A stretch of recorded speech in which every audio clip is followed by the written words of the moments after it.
당신이 누구라고 감히 내 인생에 다시 나타나는 거죠? 당신 같은 비겁한 사람은 엄마라고 불릴 자격도 없어. 당신은 나한테 이미 오래전에 죽은 사람이야. 내가 잘못한 걸 모른다고 생각해? 하지만 내가 나한테 기회를 주지 않는다면 너도 내 아버지처럼 원한 속에서 사는 잔인한 사람이 될 뿐이야. 나를 그 사람하고 비교하지 마. 난 당신이 필요 없어. 내 아이들도 사라졌던 당신 같은 할머니는 필요 없다고. 부산에서 배달원으로 일하고 있는 호라비 서준호입니다. 어린 세 딸과 하루하루를 보내려고 노력합니다. 제 삶은 끝없는 압박의 연속입니다. 미납된 영수증, 간단한 식사, 그리고 3년 전 암으로 돌아가신 부인에 대한 그리움. 오늘은 부산의 추운 겨울날이다. 도시는 여느 때처럼 붐볐지만 마음속에는 추위가 세포 하나하나로 더 깊이 스며드는 듯했다. 내일 아침 세 딸을 학교에 데려다 준 후 나는 긴 하루를 시작했다. 낡고 낡은 오토바이가 나의 유일한 동반자이다. 거리를 지나갈 때마다 영원히 우리를 떠난 아내 지인이가 생각난다. 3년이 지났지만 작은 부엌에 서서 미소를 짓고 있는 그녀의 모습은 아직도 내 기억 속에 생생하다. 제 아이들, 수아, 은비, 하진, 이 세상 전부입니다. 10살밖에 안 된 큰누나 수아는 어린 엄마처럼 굴었고 제가 두 동생을 돌보는데 도움을 주곤 했습니다. 은비는 몽환적이고 그림 그리기를 좋아하고 항상 종이와 색연필을 들고 구석에 앉아 지은이가 항상 등장하는 가족 그림을 그린다. 막내인 하진이는 5살 밖에 되지 않았는데 항상 순진한 질문과 잠자리에 들 때 제 손을 꼭 쥐는 방식으로 저를 웃게 만들었습니다. 저도 사라질까봐 두려웠죠. 나는 매일 수십 건이 배달 주문을 실행해야 한다. 어느 날 밤 늦게까지 일했지만 항상 아이들과 저녁 식사를 하기 위해 제 시간에 집에 오려고 노력했습니다. 약간의 김치와 몇 조각의 고기를 넣은 공깃밥이라도요.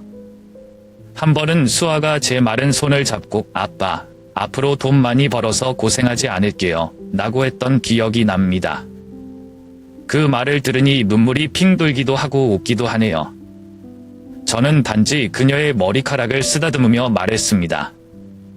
그들이 행복하게 자라기만 한다면 제 모든 어려움은 더 이상 말이 되지 않는다고. 나의 삶은 울고 웃고 떠드는 순간들이 부족하지 않다. 한 번은 사무실 건물에 배달할 때 엘리베이터를 너무 많이 타서 우연히 음식 봉지를 다 떨어뜨렸다. 주위 사람들이 웃음을 참으면서 나는 방황해서 주웠다. 하지만 그 순간 하진이의 낙서 메시지를 받았습니다. 아빠는 나의 슈퍼맨이야. 그 짧은 한마디로 저는 마음을 가다듬고 일을 계속할 수 있었습니다. 비록 매일매일이 도전이지만 나는 항상 내가 끈기만 하면 아이들의 미래가 더 밝아질 것이라고 스스로에게 말한다. 저는 완벽한 아버지는 아니지만 제 세 딸이 결코 사랑의 결핍을 느끼지 않도록 모든 것을 할 것입니다. 어느 날 흐린 가을 자장면 한 개를 배달하는 길이었다. 제 시간에 도착하고 싶었기 때문에 저는 노란 불빛을 통과하기 위해 속도를 냈습니다. 그러나 바로 그때 반짝반짝 빛나는 메르세데스 벤츠가 갑자기 오른쪽으로 돌았다. 저는 따라잡을 수가 없어요.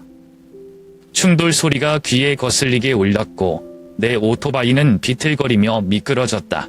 별표. 등 아래는 땅이 꽁꽁 얼어붙는 것을 느꼈고 발에는 날카로운 통증이 느껴졌다. 몇 초는 얼어붙은 듯 주변이 흐려졌다. 정신을 차렸을 때 나는 내 오토바이가 앙상하게 누워있고 앞바퀴가 찌그러져 있고 라면 상자가 부서지고 검은 소스가 도로에 얼룩덜룩하다는 것을 깨달았다. 메르세데스에서 내려온 운전자는 멋지게 차려입고 얼굴에 분노가 역력한 중년 남자였다. 당신은 당신이 방금 무엇을 했는지 아나요? 지금 내 차 긁혔어. 그는 목소리를 찡그리며 내가 아픈 다리를 들고 일어나려고 하는 것을 전혀 신경 쓰지 않았다. 반박하고 싶었지만 그의 눈빛을 보니 기회가 없다는 것을 알았다. 사람들은 특히 비싼 고급차를 마주할 때 배달원을 동정심으로 보지 않는다. 몇몇 행인들은 멈춰 섰고 어떤 사람들은 카메라를 들고 어떤 사람들은 손가락질을 했지만 아무도 제 상태에 대해 전혀 신경 쓰지 않았습니다. 잠시 말다툼을 한 후에 교통경찰도 도착했다. 나는 지나갈 때 불이 여전히 노랗다고 설명했지만 메르세데스 운전사는 내가 빨간불을 통과했다고 단호하게 주장했다. 이 교차로에는 교통 카메라가 없기 때문에 누구의 말도 명확한 증거가 없다. 하지만 지금 가장 걱정되는 것은 누가 옳고 그른지가 아니라 자장면 주문이 30분 늦었다는 점이다. 가게 주인이 전화를 걸어 짜증나는 목소리로 말했다. 서준호 씨, 고객이 불평하고 있습니다. 나쁜 평가만 매장에 어떤 영향을 미칠지 알지? 어수선하게 사과드립니다만 마음속에는 불이 붙은 것 같습니다. 그때 신참으로 보이는 젊은 여견이 다른 눈빛으로 저를 쳐다보았습니다. 그녀는 작은 소리로 물었다. 괜찮아요? 아파 보여요. 나는 떨리는 모습을 보이지 않으려고 애쓰며 고개를 끄덕였다. 하지만 그 순간 제 다리는 더 이상 서 있을 수 없었습니다. 나는 비틀거리며 길가에 앉았다. 주위의 시선이 나에게로 쏠렸지만 아무도 도우러 오지 않았다. 문득 수아, 눈비, 하진이 생각났어요. 만약 내가 심하게 다쳤다면 누가 새 아이를 돌볼 것인가. 그 생각만 해도 스쳐가는 가을바람보다 등골이 오싹해진다. 결국 메르세데스 운전사는 자신보다 더 강력한 사람인 것 같은 누군가에게 전화를 받은 후 저를 고소하지 않기로 결정했습니다. 그러나 오토바이 수리비, 약값, 그리고 그날의 소득 상실은 제 어깨에 무겁게 드리워졌습니다. 집에 늦게 와서 다리를 절뚝거리고 손에는 저녁 먹을 것이 아무것도 없을 때 새 아이들에게 어떻게 설명할지 모르겠다. 하지만 적어도 저는 아직 살아 있습니다. 그날 트럭이 오토바이를 싣고 오기를 기다리는 주유소 작은 의자에 웅크리고 앉아 잿빛 하늘을 보며 스스로에게 아버지가 되는 것은 그렇다. 마음이 약한 순간들을 위한 자리는 없다고 말했다. 나는 현기증 속에서 일어나려고 애썼다. 벤치에서 나온 여자는 긴장한 얼굴이었다. 그러나 나를 보자 그녀의 눈빛이 갑자기 아연실색했다. 준호? 너 맞아. 그녀는 말을 더듬었다. 나는 놀랐지만 곧 분노를 느꼈다. 당신은 누구요? 제 이름을 어떻게 아세요? 라고 제가 소리쳤습니다. 그녀가 바로 대답하지 않고 달아가자 눈물이 흐르기 시작했다. 엄마야. 엄마예요, 준호. 시간이 멈춘 것 같아요. 엄마? 그 단어가 낯선 종소리처럼 내 머릿속에 울려 퍼졌다. 은발머리에 고급스러운 의상을 입고 앞에 서 있는 이 여성은 내가 어렸을 때부터 나를 떠나온 어머니에 대해 상상했던 어떤 모습과는 다르다. 본능적으로 뒤로 물러서자 다리가 쑤셨지만 마음은 더 아팠다. 엄마? 7살 때 저를 두고 가신 분 아버지와 나를 차가운 집에 두고 다른 사람을 쫓아가 다시는 돌아오지 않았다. 나는 거의 비명을 지를 뻔했고 몇 년 동안 억눌려 있던 분노가 갑자기 솟구쳤다. 그녀는 내 말에 가슴이 찢어지는 듯 몸을 떨었다. 준호 엄마. 엄마다 이유가 있어요. 엄마는 항상 내 생각을 멈추지 않아. 그녀는 말했지만 모든 말은 내 귀에 멀고 피상적으로 들렸다. 그때 지나가는 사람들이 주위에 모여 수다를 떨기 시작했다. 모든 시선이 나에게 집중되는 유리창에 갇힌 기분이었다. 다리의 통증은 나로 하여금 굴욕감을 잊을 수 없게 했다. 엄마가 이유가 있어? 나는 싱긋 웃었다. 20년 넘게 한마디의 안부도 없는 이유는 무엇인가? 아버지가 돌아가셔도 한 번도 안 나오나요? 아니면 아내가 죽은 후 3명의 어린 자녀를 키우기 위해 고군분투할 때요? 그녀는 침묵했고 얼굴에 눈물이 흘렀다. 더 이상 듣고 싶지 않아요. 다리가 너무 아파서 주저앉고 싶어도 나는 돌아서서 오토바이 쪽으로 걸어왔다. 그러나 그녀는 흥급히 따라와 내 손을 잡았다. 준호야, 엄마 말 좀 들어봐. 엄마는 내가 지금 용서하는 것을 원하지 않는다. 하지만 엄마는 수년 동안 당신을 찾고 있습니다. 엄마가 외면할 수 없어. 나는 손을 내밀었고 분노는 여전히 끌어올랐다. 이제야 저를 기억하시죠? 내가 모든 것을 잃은 후에? 웃겨. 나는 오토바이를 끌고 오려고 구급차를 불렀고 그녀는 그냥 거기 서서 고통스러운 눈빛으로 나를 바라보았다. 제가 떠나기 전에 할머니는 제 손에 명함을 쥐어주셨어요. 필요하다면 소통하고 싶은지 엄마 번호예요. 나는 명함을 보고 마음이 착잡했다. 그녀의 이름은 박지영입니다. 전혀 낯선 이름이죠. 그 인쇄된 주소는 감히 발을 디딜 꿈도 꾸지 못했던 서울의 부유한 동네였다. 견인차가 지나갈 때 나는 길가에 앉아 명함을 여전히 손에 들고 있었다. 차가운 가을 바람이 불었지만 내 마음은 더 차가웠다. 어렸을 때 다시 만나기를 갈망했던 어머니는 이제 가장 아이러니한 상황으로 돌아가셨다. 어떻게 해야 할지 모르겠어요. 그날의 고통은 단지 다리 통증이나 비난만이 아니었다. 그것은 과거와 현재, 분노와 사랑받기를 갈망하는 것 사이에 갈팡질팡하는 것이다. 엄마? 나는 쓴웃음을 지었다. 엄마? 내가 누군지도 몰랐을 때 고아원에 나를 버린 엄마? 한마디로 모든 걸 잊을 것 같아요? 나는 억양으로 울부짖었고 수년 동안 쌓인 듯한 분노가 터질 것 같다. 자칭 어머니인 김경희 여사는 목이 메어 마치 오래전에 잃어버린 무언가를 붙잡으려는 듯 떨리는 목소리로 말했다. 준호, 엄마한테 화는 거 알아. 나는 그럴 권리가 있다.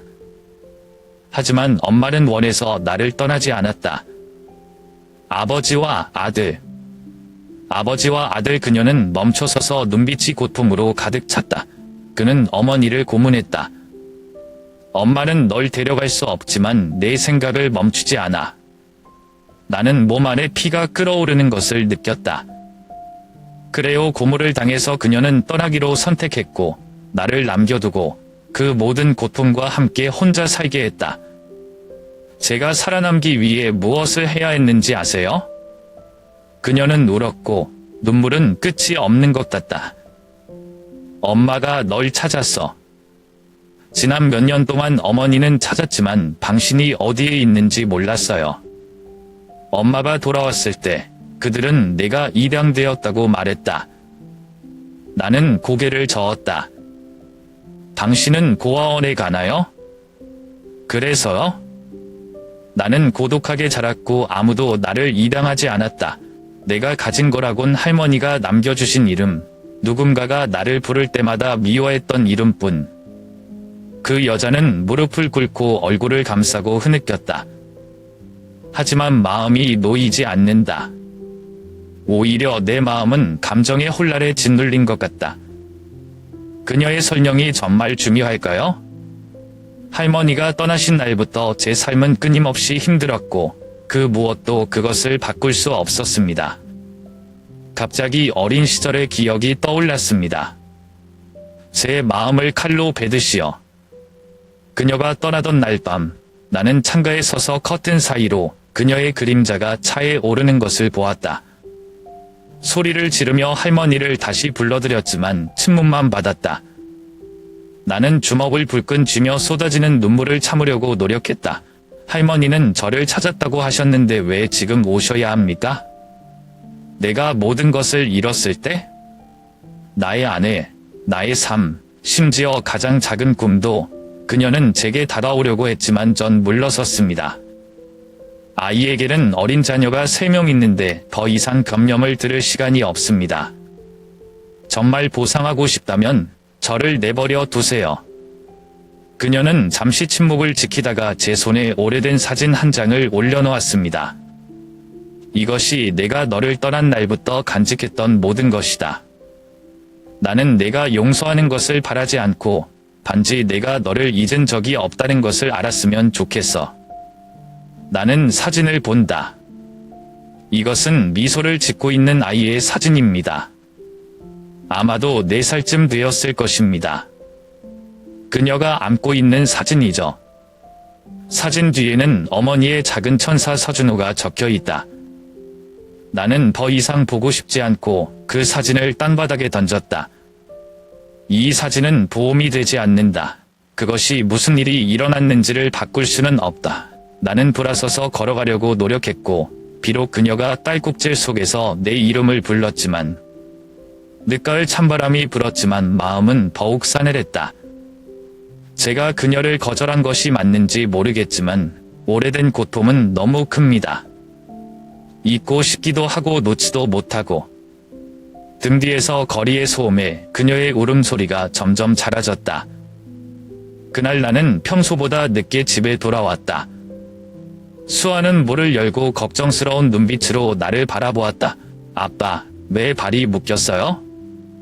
무슨 일이야? 나는 그녀의 머리를 쓰다듬으며 싱긋 웃었다. 그냥 작은 사고였어요. 아버진 괜찮아요. 하지만 제 마음속에는 다리의 상처보다 더 아픈 상처가 있다는 것을 압니다. 쉽게 낫지 않을 것입니다. 저는 제 귀를 믿을 수가 없어요. 정말 웃기다. 저를 생각해 주신다면 그 어린이집에서 저를 혼자 자라게 하지 않으셨겠죠. 이런 형편없는 설명이 저를 감동시킬 거라고 생각하세요? 당신은 겁쟁이에 불과해요. 마치 이 논쟁을 들으려고 주변 사람들이 모두 멈춘 것처럼 거리의 분위기는 갑자기 무거워졌다. 하지만 상관없어요. 수년 동안 억눌려 온 억울함과 고통은 걷잡을 수 없이 폭발하는 먹구름 같았다.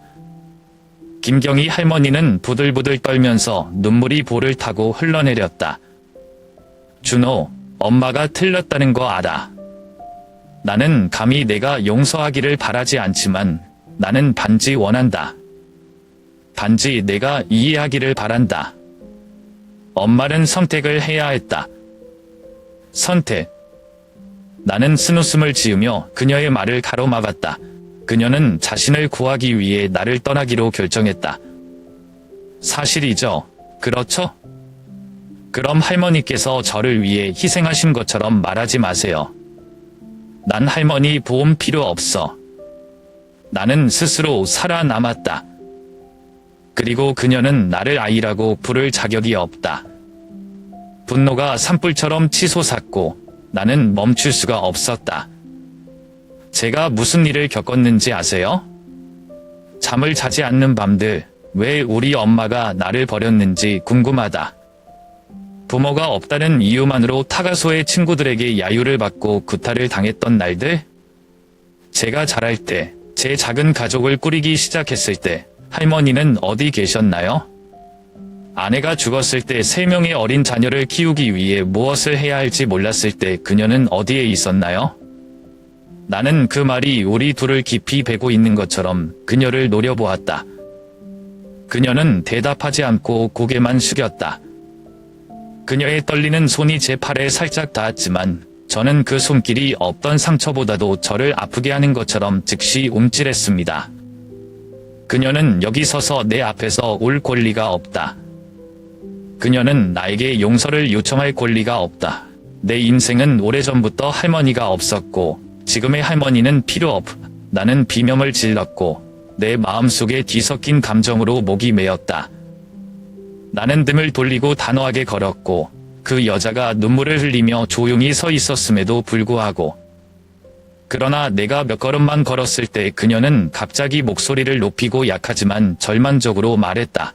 준호, 엄마는 내가 너에게 모든 것을 잃었다는 것을 안다. 하지만 나는 진실을 모른다. 아버지와 아들. 그는 어머니를 협박했다. 엄마가 떠나지 않으면 널 해칠 거라고 했어. 나는 멈췄다. 내 심장은 누구에 의해 쥐어짜지는 것 같다. 그녀가 한 말은 나를 현기증 나게 했지만 또한 나를 더욱 화나게 했다. 또 변명이야. 그녀가 정말로 나를 사랑했다면 도망가는 대신 나를 붙잡기 위해 싸웠을 것이다. 난 이해가 안 돼. 그녀는 비명을 질렀고 그녀의 목소리는 늦은 오후의 차가운 바람과 섞였다. 엄마는 충분히 강하지 않았어. 엄마는 내가 틀렸다는 것을 알지만 너를 안전하게 지키기 위해 모든 것을 했다. 지난 몇 년 동안 엄마는 나를 찾으려고 노력했고 잘못을 고치려고 노력했다. 이름을 부를 수 없는 분노와 깊은 고통 사이에서 갈기갈기 찢어지는 듯한 느낌에 나는 잠시 침묵을 지키고 서 있었다. 저는 그녀가 정말로 그 눈물이 단지 연극이 아니라고 믿고 싶습니다. 하지만 제가 어떻게 할 수 있을까요? 어떻게 20년 넘게 사라진 사람이 갑자기 돌아와서 내가 이해하고 용서하기를 기대하는 걸까요? 마지막으로 이를 악물고 잘못 고쳤나요?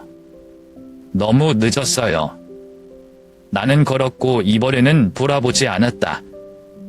늦가을 오후의 차가운 공기 속에서 그녀의 울음소리가 희미해졌다. 지난 분노가 모든 것을 휩쓸고 깊은 슬픔만 남긴 채 내 마음은 텅 비어 있었다. 집에 돌아와 나를 기다리고 있는 세 어린아이들을 천진난만한 눈빛으로 바라보니 할머니의 실수를 되풀이하고 있는 것이 아닌가 하는 생각이 들었다. 하지만 삶이 아무리 힘들어도 절대 그들을 버리지 않을 것이라는 것만 알고 있다. 나의 가혹한 말에도 불구하고 경희는 포기하지 않았다. 할머니는 어느 날 저녁 우리 집에 찾아오셨다. 제가 문을 열고 그녀가 작은 선물 가방을 들고 서 있는 것을 보았을 때 저는 즉시 정신을 잃었습니다. 여기서 뭐 하세요? 분명히 말했어요. 우리 인생에 나타나서는 안 된다. 나는 거의 비명을 지를 뻔했고 목소리는 아파트 단지 작은 복도를 쩌렁쩌렁 울렸다. 우리 아이들, 수아, 은비, 하진, 소음을 듣고 뛰쳐나왔다. 수아는 맏언니 본능으로 두 동생의 손을 잡아 낯선 사람의 앞을 가렸다. 그리고 평소처럼 순수했던 하진은 경희를 호기심 어린 눈빛으로 쳐다봤다. 아빠, 누구세요? 경희는 허리를 굽히며 이전에는 보지 못했던 부드러운 미소를 지었다. 할머니는 너희 할머니야.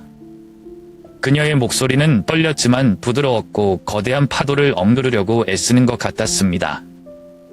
할머니? 수아는 의심과 당혹감이 섞인 눈빛을 반복했다. 나는 세 명의 아이들 앞에 걸어올라 차가운 목소리로 아니요 라고 말했다. 이 사람은 너희 할머니가 아니다. 이 사람은 낯선 사람일 뿐이다. 들어가. 하진이 내 옷자락을 잡고 작은 소리로 물었다. 아빠, 왜 그런 말을 해요?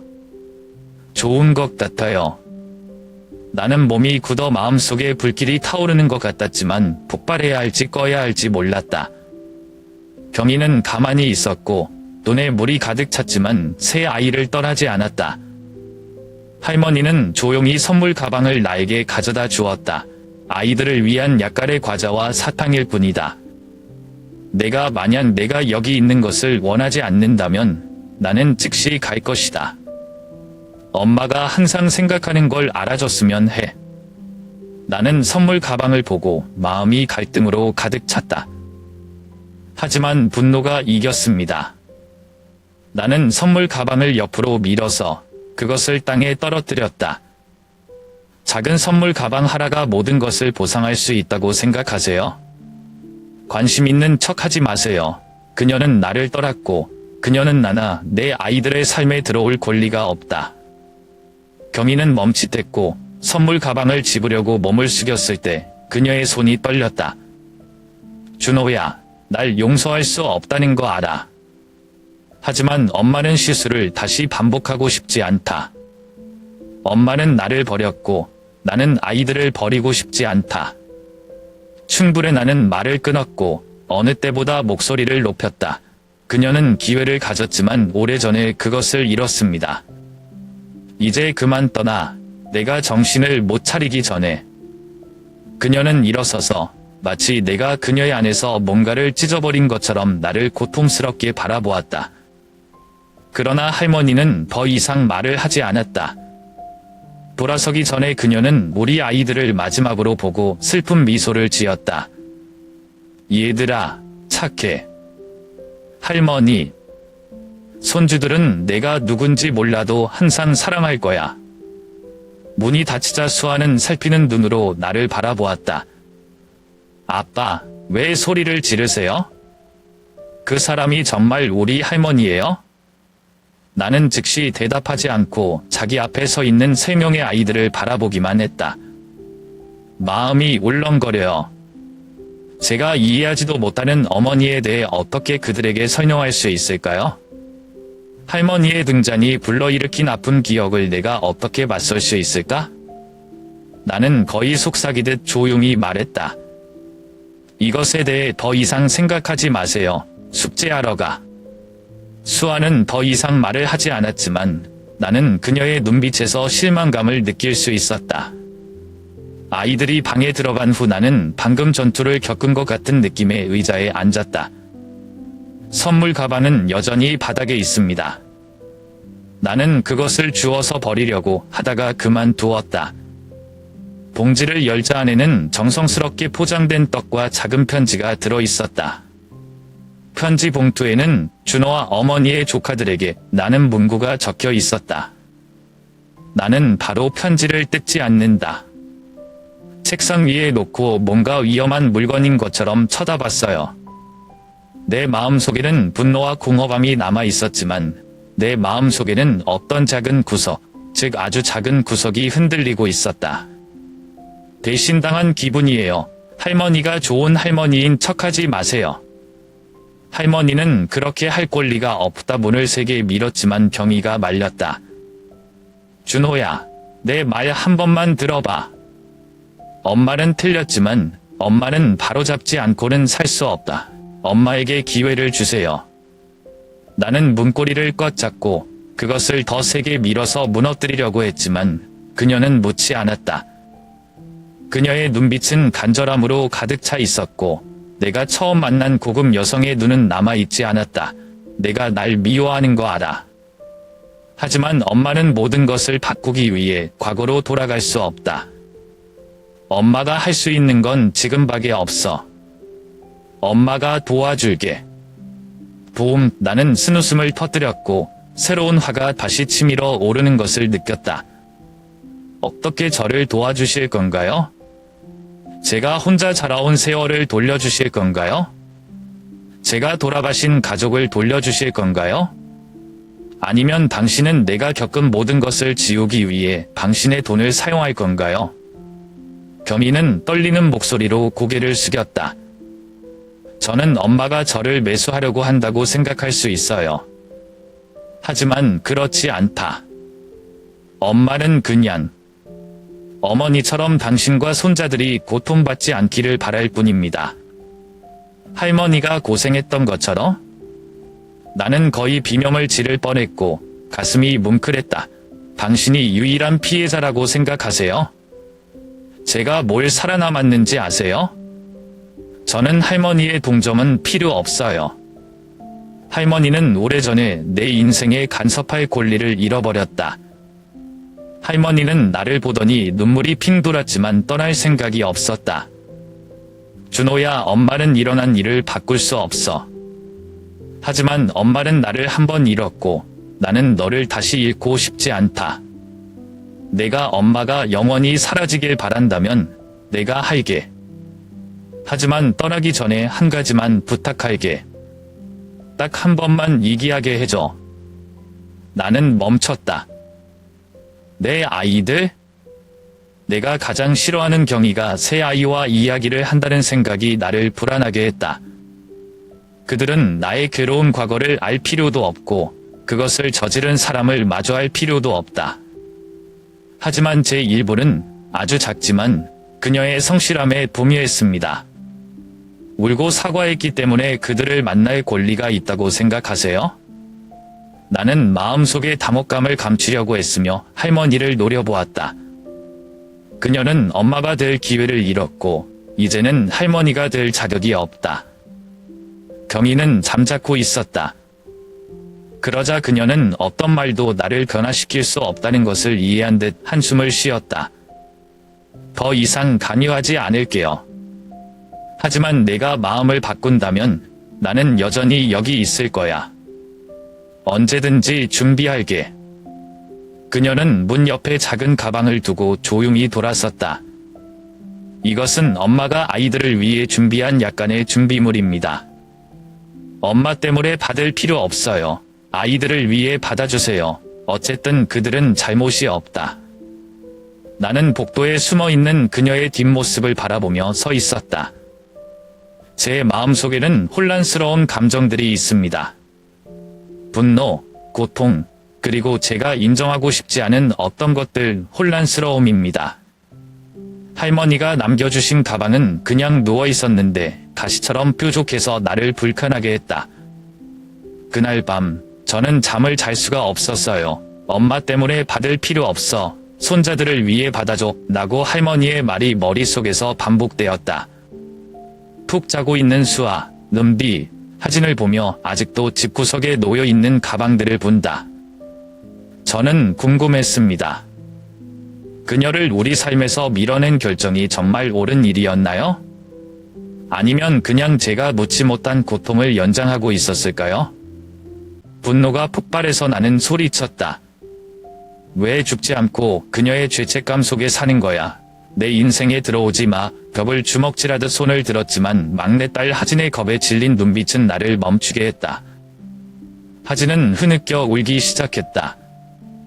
그녀는 내 옷자락을 붙잡고 떨리는 목소리로 아빠, 그러지 마세요. 할머니 남으셨으면 좋겠어요.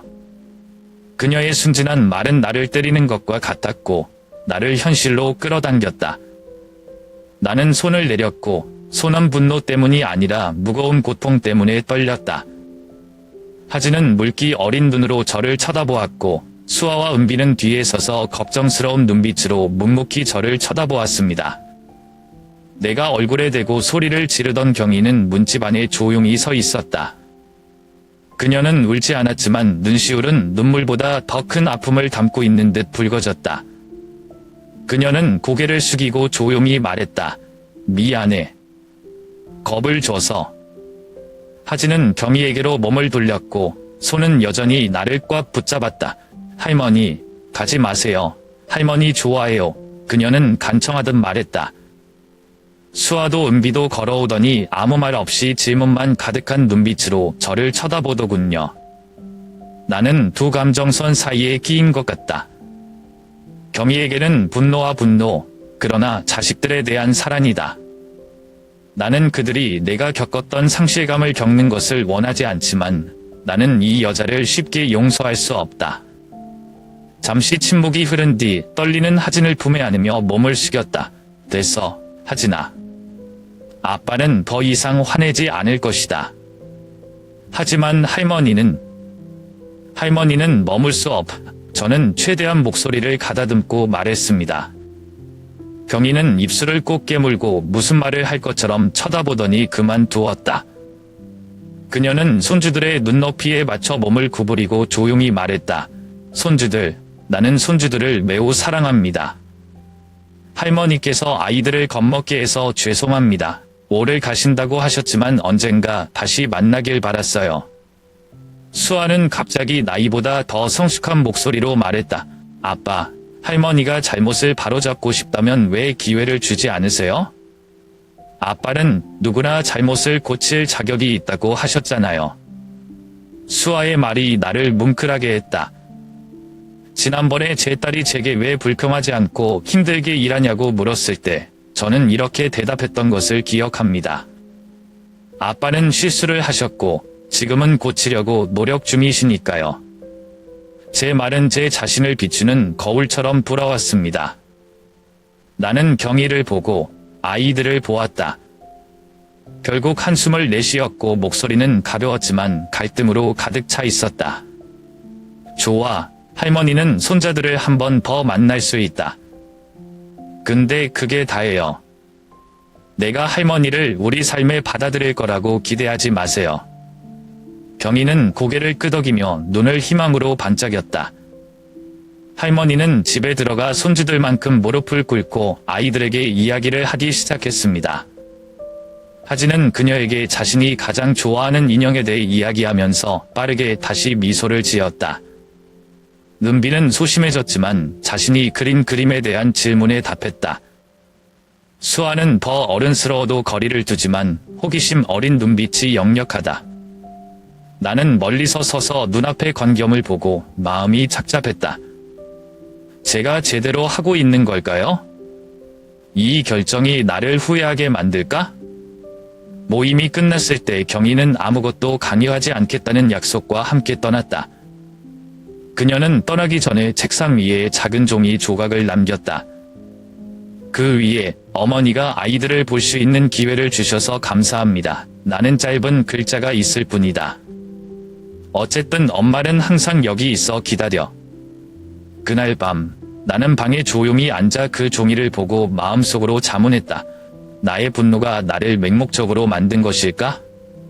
아니면 제가 단지 옛날의 고통으로부터 제 자신을 보호하려고 하는 것일까요? 그날 밤 저는 잠을 잘 수가 없었어요. 경희의 말이 머릿속에 계속 맴돈다. 고아원에서 보낸 어린 시절, 소외감과 외로움을 떠올렸다. 하지만 그녀도 내가 이해하지 못하는 개인적인 고통을 겪었을까? 다음 날 아침, 문간에 옅은 햇빛이 비칠 때 나는 경희를 다시 만나기로 결정했다. 아마도 용서가 아니라 진실을 알기 위해서일 것이다. 나는 그녀가 말한 고통이 실제로 존재하는지 아니면 단지 변명인지 알고 싶다. 우리는 집 근처의 작은 카페에서 만났다. 가게는 꽤 조용하고 몇 명의 손님만 소곤소곤 이야기를 나누고 있다. 한쪽 구석에 미리 앉아있던 경희는 목도리를 손으로 꽉 움켜쥐고 있다가 내가 들어오는 것을 보고 긴장한 표정이었다. 와줘서 고마워 라고 그녀가 간간히 바람처럼 부드럽게 말했다. 저는 앉아서 일정한 거리를 유지했습니다. 저는 단지 진실을 듣고 싶어요. 변명 말고. 그녀는 시작하기 전에 고개를 끄덕이고 깊이 숨을 들이마셨다. 준호야, 엄마가 널 다치게 했고 그걸 부인하지 않았어. 하지만 엄마는 내가 이해해주길 바래. 그때는 엄마가 어쩔 수 없었어요. 그녀는 겨울바람처럼 무거운 말 한마디가 내 마음에 불어왔다고 말했다. 어렴풋한 기억의 조각으로만 기억되던 아버지는 내가 꿈꾸던 현자 아버지가 아니었다. 그는 성미가 급하고 알코올 중독자입니다. 술에 취했을 때 그는 자비 없이 어머니를 때렸다. 당신을 위해 참으려고 노력했지만 그가 당신을 해칠 것이라고 협박하기 시작했을 때 엄마는 더 이상 못 있어. 그래서 도망가기로 선택했나요? 나는 말을 끊었고 말투는 빈정거렸다. 당신이 잔인하다는 것을 잘 알고 있는 세상에서 스스로 꾸려나가기 위해 나를 떠났나요? 경희는 손을 꼭 쥐어짜며 눈이 글썽거렸다. 저는 그가 가면 당신을 해칠 이유가 없다고 생각했어요. 엄마가 아이를 타가소에 보냈는데 내가 안전하길 바란다. 엄마가 잘못했어. 완전히 틀렸어요. 그 후 매일 엄마는 나를 떠났기 때문에 고통 속에 살았다. 하지만 엄마는 어떻게 돌아가야 할지 몰랐다. 엄마가 타가소를 찾아갔을 때 그들은 내가 입양되었다고 말했다. 엄마는 널 찾느라 몇 년을 보냈지만 반서가 하나도 없어.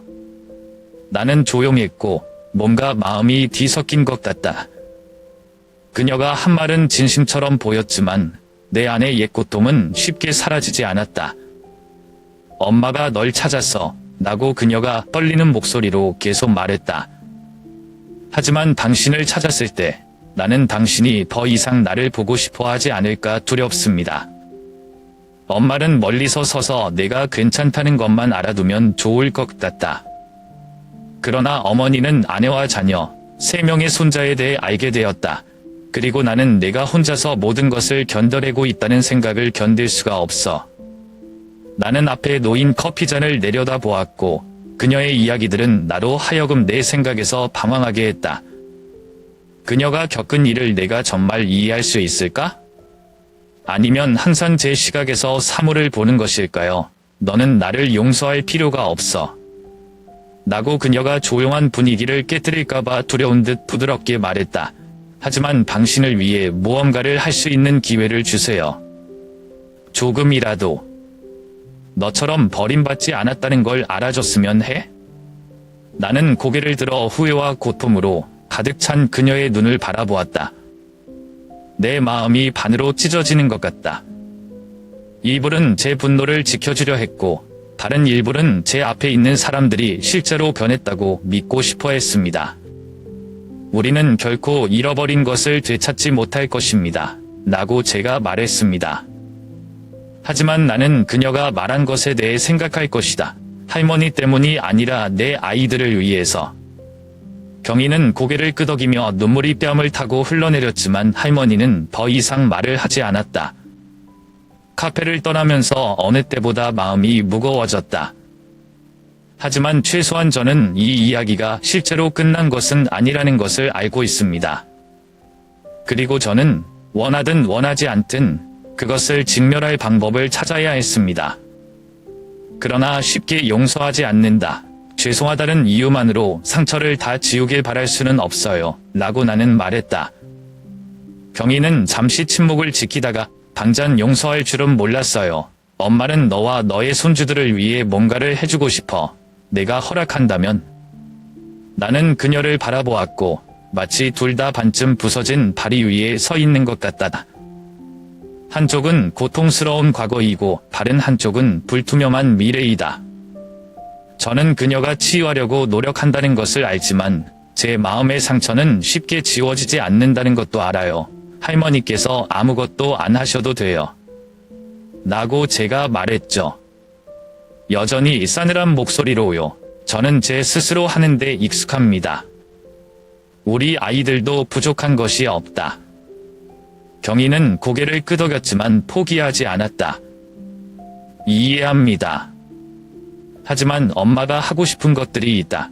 너나 손주가 필요한 것이 아니라 엄마가 해야 하기 때문이다. 엄마는 잘못을 뉘우치려 하지 않고 남은 인생을 살고 싶지 않아. 나는 또 다른 날카로운 말로 응수하려고 했지만 마침 그때 내 전화가 울렸다. 수아가 부른 거야, 아빠. 하진이가 넘어져서 다리에 피가 많이 났어요. 그녀의 목소리가 당황해서 나는 모든 것을 잊었다. 경희를 말없이 남겨둔 채 곧바로 카페에서 뛰쳐나왔다. 집에 도착했을 때 하진이는 바닥에 앉아 있었고 팔로 다리를 포옹하고 있었고 눈물이 어렴풋이 흘렀다. 룸비는 수건으로 지혈을 하고 있고 수아는 옆에서 걱정스럽게 쳐다보고 있어요. 저는 무릎을 꿇고 그녀의 상처를 조사했습니다. 상당히 깊은 찢어진 상처인데 꿰매야 할 것 같다. 하진이를 안아 올려 병원으로 옮기려는데 마침 문에 경희가 나타났다. 절 따라오셨나 봐요. 제가 도와드릴게요. 라고 그녀는 가볍지만 단호하게 말했다. 나는 거절하려 했으나 제때에 하지 못했다. 그녀는 핸드백에서 작은 응급처치 도구 세트를 꺼냈고 하진의 상처를 능숙하게 처리했다. 하진은 흐느껴도 경희가 위로의 말을 속삭이면서 가만히 있었다. 의사세요? 라고 수아가 호기심 어린 눈빛을 보내며 물었다. 경희는 싱긋 웃었다. 아니요. 당신은 의사가 아니에요. 하지만 그녀는 전에 간호사로 일했습니다. 그녀는 말을 멈추지 않고 말을 멈췄다. 나는 구석에 서서 눈앞의 광경을 지켜보았다. 제 마음은 모순투성이에요. 일부는 그녀를 집에서 쫓아내고 싶었지만 다른 일부는 그녀의 존재가 지금 필요하다는 것을 부인하지 못했다. 하진이의 상처가 붕대로 감겨졌을 때 그녀는 제 마음속에 앉아서 눈을 비비고 있었어요. 아빠, 할머니 잘하시네요. 저는 할머니를 좋아해요. 그녀의 순진한 말투가 제 마음을 칼로 찌르는 것 같았습니다. 경희는 일어서서 자기 물건을 챙겼다.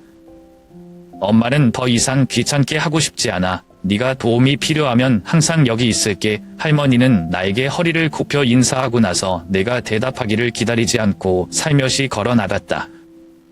그날 밤 아이들이 잠들었을 때 저는 앉아서 제 손을 바라보았습니다.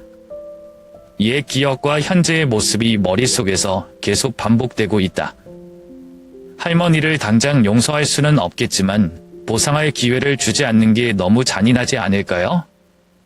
저는 그 답을 모르지만 한 가지는 확신합니다. 제 아이들은 제가 가졌던 것보다 더 완전한 가족을 가질 자격이 있습니다. 결국 경희에게 아이들을 만나게 하는데 동의했다. 그녀가 그들과 함께 노는 모습을 보면서 나는 한 가지를 깨달았다. 내가 이 문을 영원히 닫으려는 것은 잘못된 것다. 상처는 치유할 기회를 주어야만 치유될 수 있는 것이 있다.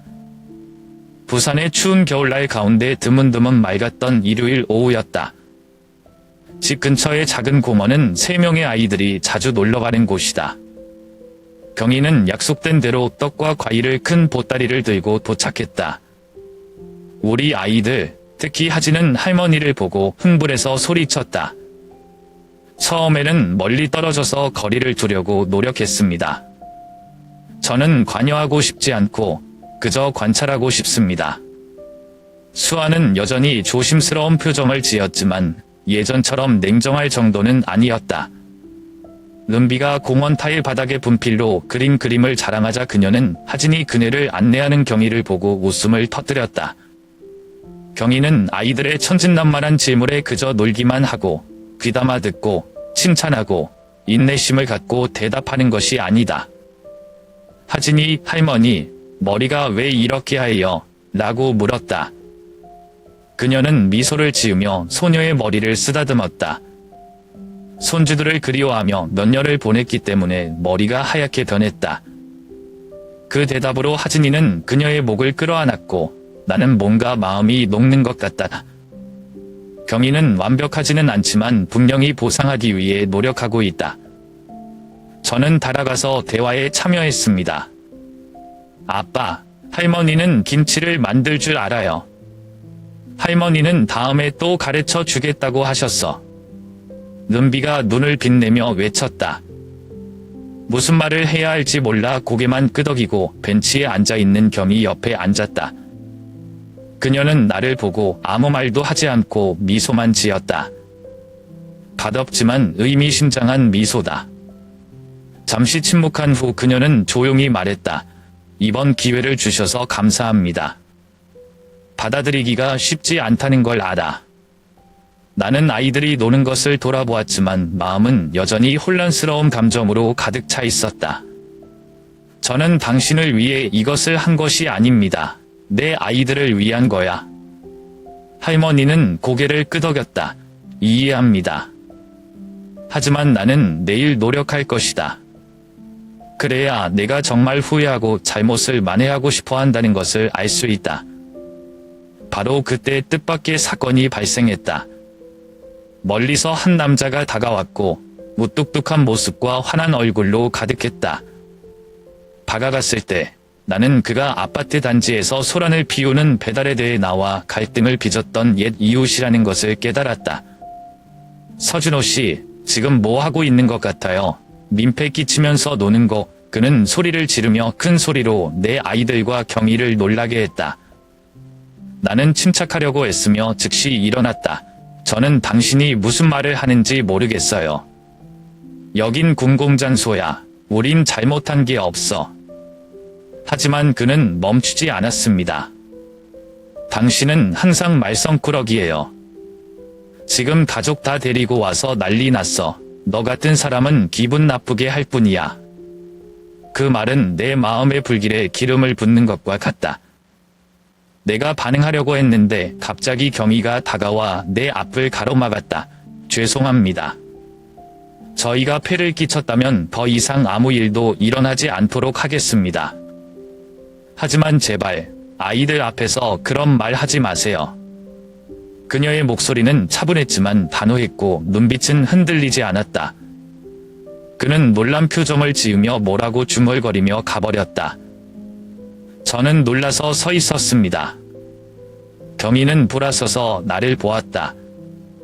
엄마는 그것이 말이든 행동이든 아무도 손주들에게 상처를 주는 것을 원하지 않는다. 그 순간 저는 깨달은 것이 있습니다. 아마도 그녀는 완벽하지 않을 수도 있지만 그녀는 이 가족을 지키기 위해 모든 것을 할 준비가 되어 있습니다. 비록 희박한 기회일지라도요.